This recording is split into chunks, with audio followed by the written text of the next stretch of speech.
سوال ہو رہا ہے بیرسٹر ظفر اللہ خان سے جو لاہور اسٹوڈیو میں موجود ہیں۔ بیرسٹر صاحب، اگر خط لکھنا ضروری ہے یہ جانتے ہوئے کہ اس کا کچھ بنے گا نہیں، اٹارنی جنرل سابق اٹارنی جنرل صاحب کہہ رہے ہیں کہ مقدمہ کھلنا شاید ممکن نہیں تھا مگر خط پھر بھی لکھا جانا چاہیے تھا، یہ تو وہی بات ہے کہ گلاس توڑا 12 نے کھایا پیا کچھ نہیں، میں سمجھتا ہوں خط لکھنا غیر ضروری تھا، اس کو لکھنا چاہیے ہی نہیں تھا کہ یہ صرف اپنے پریزیڈنٹ آف پاکستان کی انسلٹ کر رہے ہیں یہ لوگ۔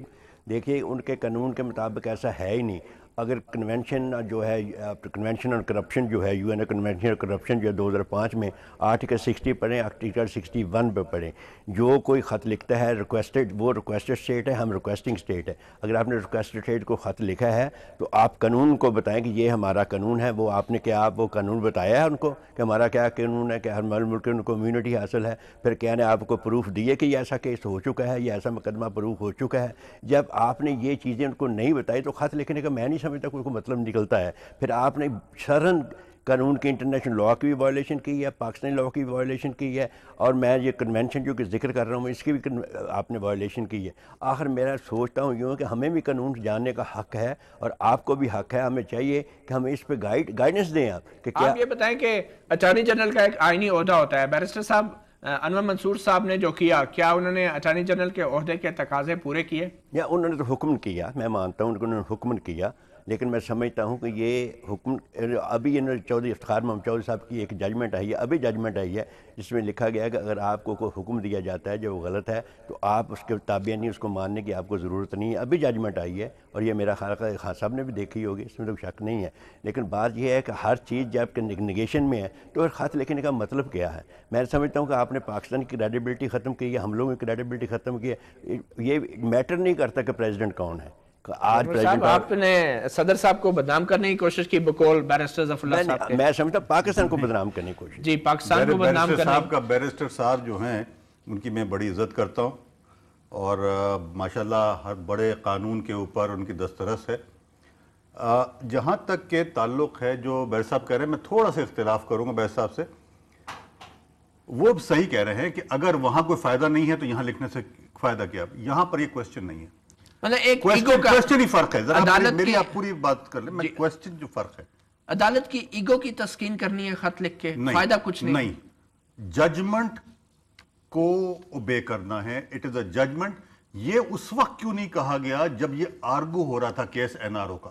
یہ اس وقت کیوں نہیں آرگو کیا گیا کہ صاحب یہ وہاں پر جانا بیکار ہے، اس لیے کہ وہ کلوز کر چکے ہیں؟ تو فیصلے کا پتہ نہیں تھا کہ کیا ہوگا۔ نہیں، آپ کے فیصلہ ہو پاس چکا تھا۔ دوبارہ واپس آئیں گے ظفر اللہ صاحب، آپ بڑی گہری نظر رکھیں، خاص کر پاکستان پیپلز پارٹی پہ آپ کی کافی تحقیق ہے۔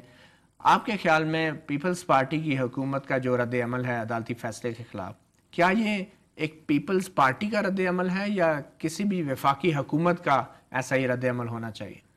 مطیع اللہ جان صاحب، یہ جو مقدمات ہیں یا این آر او کی موریلٹی کو پرابلمٹائز کیا گیا، کورٹ کا ورڈکٹ بھی آیا، یہ سب کچھ ایک ویکیوم میں نہیں ہوا۔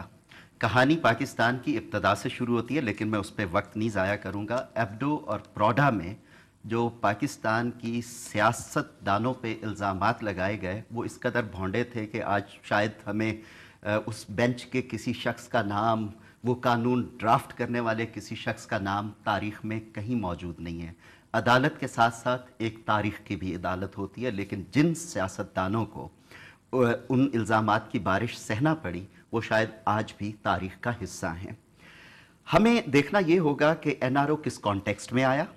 میں چارٹر آف ڈیموکریسی کو دیکھتا ہوں تو اس کے 34% الفاظ پاکستان کی عدلیہ کے اس کردار کی مذمت کرتے ہیں۔ جرنیل ایک دن مارشل لاء لگاتا ہے، 17 رکنی بینچ اس پہ نظریہ ضرورت کی مہر ایسی لگاتا ہے کہ اس کے بعد پی سی او بھی آتے ہیں، آر سی او بھی آتے ہیں۔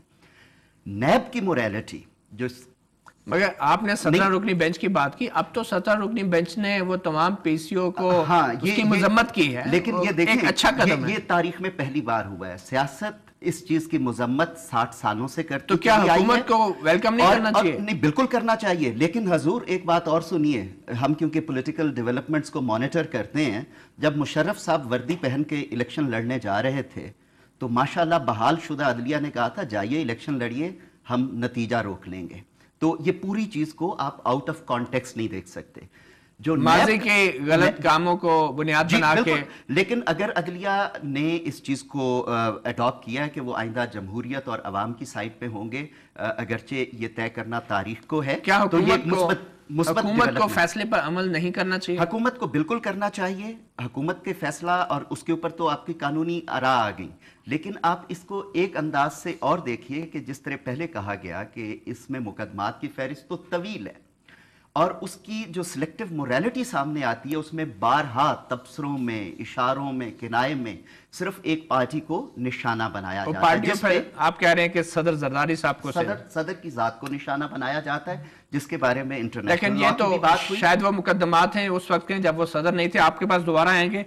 خالد عظیم صاحب، آپ کمرہ عدالت میں ہم دونوں بیٹھ کے دیکھتے رہتے ہیں جس طریقے کی کارروائی ہوتی ہے، تو آپ سمجھتے ہیں کہ جس طریقے سے سپریم کورٹ اپنے فیصلے پر عمل درآمد کرانے کے لیے مصر ہے، اور جس طریقے سے لاء سیکرٹری کو طلب کیا جاتا ہے، نیب کے چیئرمین کو رخصت سے واپس طلب کیا جاتا ہے، اور پھر فوری طور پہ جو احکامات دیے جاتے ہیں، کیا آپ ان تمام چیزوں کو ایک غیر معمولی صورتحال کے طور پہ دیکھ رہے ہیں یا بڑی نارمل اور قانونی اور آئینی صورتحال ہے؟